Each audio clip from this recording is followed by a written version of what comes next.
All right, we're here with Brooks Koepka, 2 under 68. Can you talk us through your round and especially the birdie finish? Pretty nice. Yeah, I thought I played pretty consistent, drove it really well. Iron play was pretty good, and when I did miss it, I felt like I missed it in the correct spots. A couple good bunker shots. I missed one little short one there on, 14 maybe. But other than that, I thought I played pretty solid. I'm very happy the way I finished, and hopefully leads into tomorrow. Can you just talk to the challenge of the golf course, and did the course change at all from your practice rounds to today? And it's the U.S. Open, it's going to firm up. It's still not as firm as a typical U.S. Open probably is, but I understand there was rain on Sunday night, so I get it, but it's going to have some heat to it this weekend, and it'll be a good test. Open up to questions on your right. Hey Brooks, congrats on a very impressive round. You know exactly what it takes to win this tournament. It's still very early days, I know, but how do you like where you are? Where you are right now? How are you feeling about your position?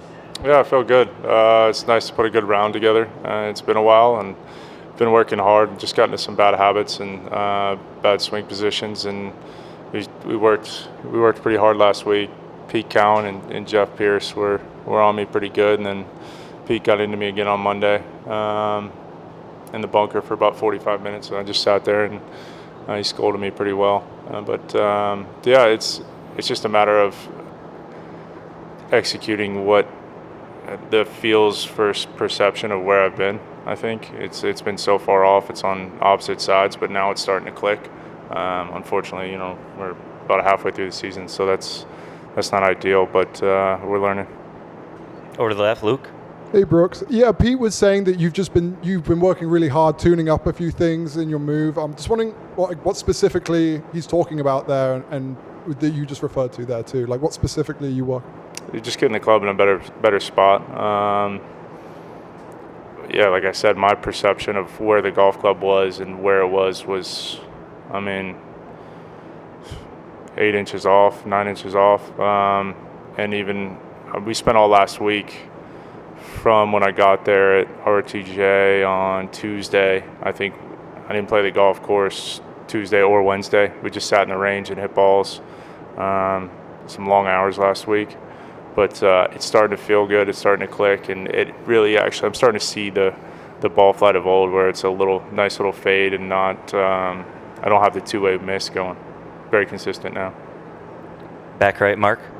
Brooks, did you feel like you were close and at Augusta and Quail Hollow? Was it just mechanical? Did you feel good physically and everything? PGA, I didn't feel good. Augusta, I felt good going in. I don't really know what happened. I do. The putter. I think I got felt like I was right there. I think I 3-putted on 12 from about 12 feet, and then missed a 2.5, 3-footer there, and kind of derailed the whole round. I had a putt on, I think, 16 to go 1 under at almost the halfway mark, and then just a weird little incident on 18. But it happens. It's golf. Just got to deal with it, move on, and trying to play the best I can for these next two. A few more questions, Brantley. Brooks, I think in the past you said you play like your best golf when you're almost kind of brain dead out there with no thoughts really going on up here other than just hitting the ball. Has that gotten easier or harder as you've gotten older? And then have you done anything different mentally in terms of training yourself for weeks like this? I don't train myself for weeks like this. I just feel it's what you do, all your prep, all your work. But yeah. What was the first part of the question? Just Sorry? about, is it tougher or easier as you get older to be almost like brain dead out there? I don't know. I just do what I do. I think it's different. It's hard to explain to somebody else how I feel or what my thought process is out there, but it's done me all right so far. Yeah, Josh on the right. Brooks, were you surprised to see 4 under leading?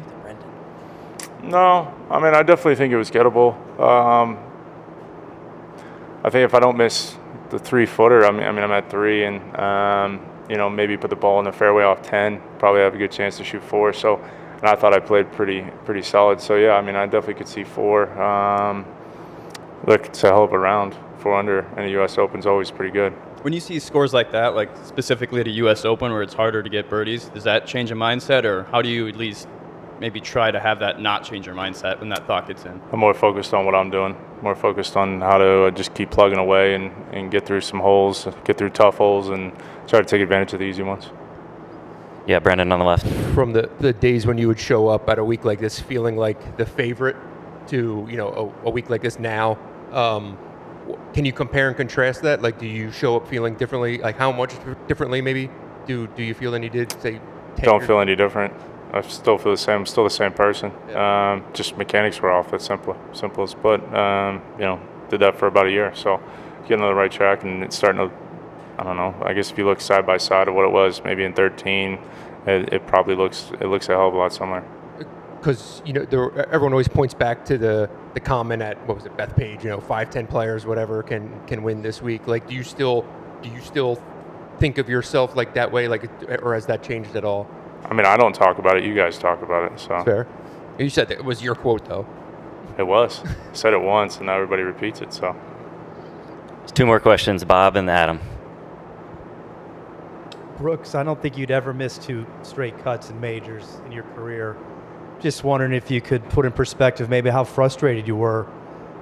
You've obviously touched on you know, the reasons why you were, but the frustration of that. Obviously, these are your big tournaments, and you've been up there so many times. Is where you were after you know, just a month ago. yeah, I would say from the first weekend in April till about last week, you didn't want to be around me.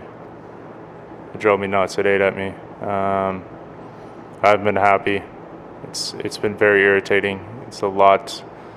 I mean, I had to apologize. I apologize to Rick, Pete, Jeff, Blake, my wife, my son, everybody. It wasn't. I wouldn't have wanted to be around me.